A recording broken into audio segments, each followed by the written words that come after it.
is complete and utter chaos at the border, and the federal government is failing to do its job to protect the states and our people. It all stems from the Biden administration's reckless, irresponsible, and failing open border policy. We are signing Executive Order 2403 to enable the state of Missouri's support in helping secure our nation's fight this crisis at the border. Under our plan, we will activate approximately 200 Missouri National Guard members and up to 22 Missouri Highway Patrol troopers in support of Operation Lone Star in Texas.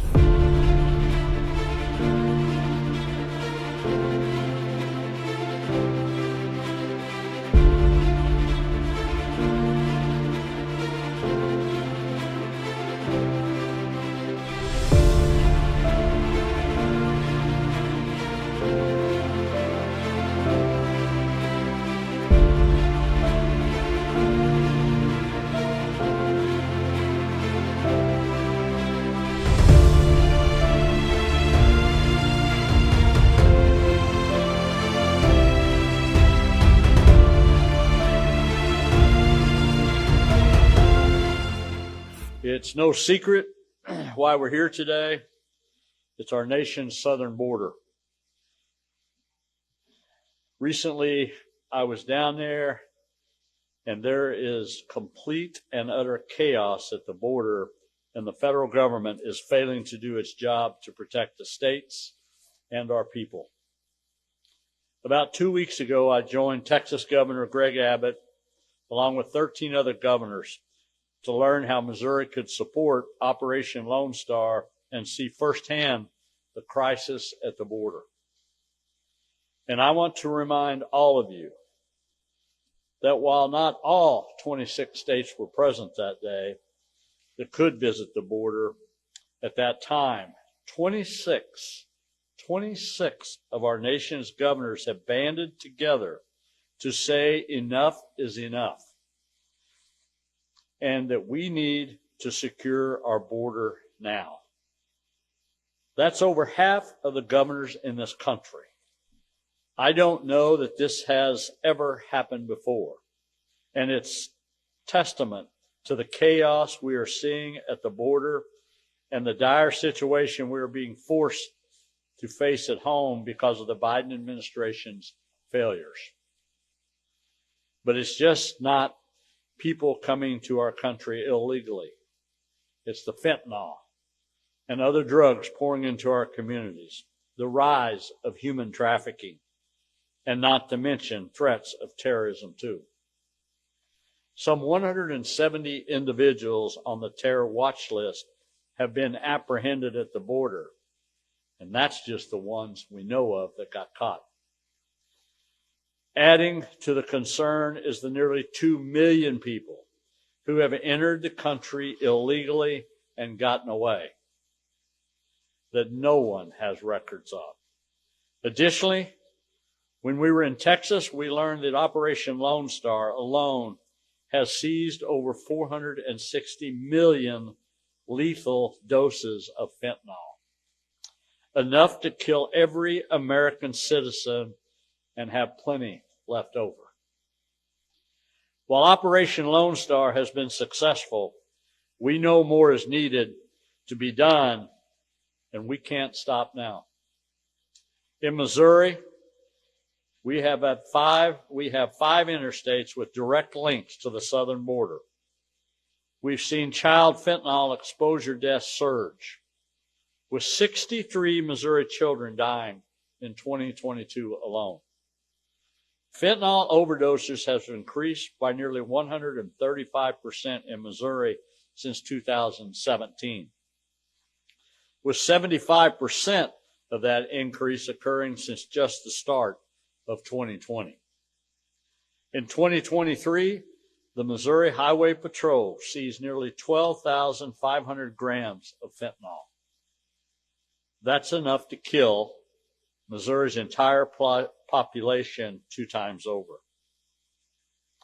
That same grim reality is being repeated across the country. The fentanyl crisis is here in our state. Missourians are dying. Families are being ripped apart. Communities are being destroyed. And children, Missouri children, are falling victim. And it all stems from the Biden administration's reckless, irresponsible, and failing open border policy. President Biden and the federal government must step up to stop illegal entry into our nation, to stop the free flow of fentanyl into our communities, and combat the rise of human trafficking. We've waited long enough for them to do the right thing, the common sense thing. They won't, so Missouri will. Today, we are joining 14 other states, answering Texas's call for help at the southern border. We are signing Executive Order 2403 to enable the state of Missouri's support in helping secure our nation's fight this crisis at the border. Under our plan, we will activate approximately 200 Missouri National Guard members and up to 22 Missouri Highway Patrol troopers in support of Operation Lone Star in Texas. Missouri personnel will rotate in and out as needed with the primary mission to help the state of Texas in construction barriers to entry and supporting security patrols as needed. Starting March the 1st, Missouri Highway Patrol will be on the ground. The initial deployment will consist of 11 officers. And I want to add, all these officers volunteered to go down and help. And we expect our first deployment of National Guard members to be active on the ground starting March the 10th. This has all been conducted in close coordination with the state of Texas, ensuring we are meeting their requests for help when and where they need it. Our current operation plan activates this mission for 90 days. However, we will continuously work with Texas to evaluate needed support moving forward. By signing Executive Order 2403, we are activating the Emergency Response Fund at the discretion of the governor's office. But we have been in conversations with legislative leaders to backfill these funds with a supplemental budget request. In the coming days and weeks, we will work with legislators to approve $2.3 million to support this operation and this mission. This will ensure the capacity of the state services should another crisis arise. But make no mistake, this is a crisis affecting Missouri. Missouri may not be physically located on the border with Mexico, but the Biden administration's open border policies have made this crisis a Missouri crisis. With the federal government who chooses not to help, the Mexican cartels are growing richer and human traffickers more daring. Governor Abbott told us down there that the cartel is charging somewhere between $5,000 and $8,000 a head to get people into the river, with no promises of getting across the river. And the consequences aren't just affecting Texans, but Missouri families and families across the nation too. Critics will say we have our own battles within our own Missouri borders. And while that is certainly true, we would much rather do what we can to fight this fight on the southern border than let it take root in our own backyard. The more illegal crossings we can stop and the fentanyl we can seize in Texas means less Missouri families torn apart and less Missouri children losing their lives. I also want to take this opportunity to address some of the spin we have seen from the White House that the media has been quick to report without question. One statistic being that 85% of the fentanyl traffickers are U.S. citizens. And with that, you largely miss the point. it doesn't matter who the smuggler is. It's the issue is the Mexican cartels see little to no resistance in shipping fentanyl across our borders. Let me just speak a minute about my own career in the Vietnam era, where drugs become pretty critical to this United States. Let's talk about opioid fields. In Cambodia, Vietnam, China, all the way to South America, as time goes on and history goes on, they have always been supplied by other countries. They're not going to set up shop on the corners of our streets in Missouri. They're going to get Americans, citizens, to peddle these drugs.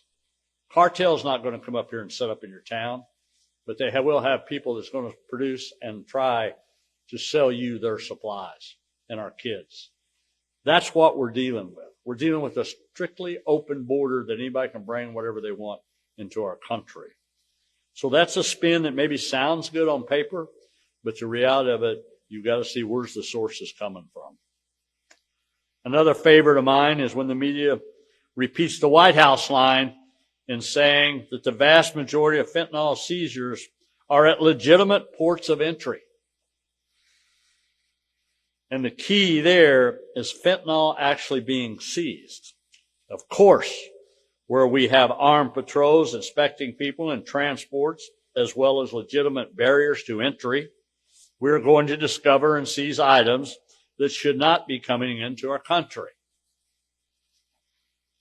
It's actually quite an argument for the need to expand those procedures and secure our border. Because the thing is, we still have people dying from fentanyl. We still have people being trafficked. We still have nearly 2 million people who have not only entered this country illegally, but gotten away under the Biden administration. And it's all because of the non-existent security between ports of entry. If the Biden administration was truly seizing all illegal drugs at legitimate ports of entry, then why in Missouri are we seeing the largest increase in fentanyl deaths ever? And why are law enforcement still seizing enough drugs to kill everyone in the state twice over right here in Missouri? I'll answer that.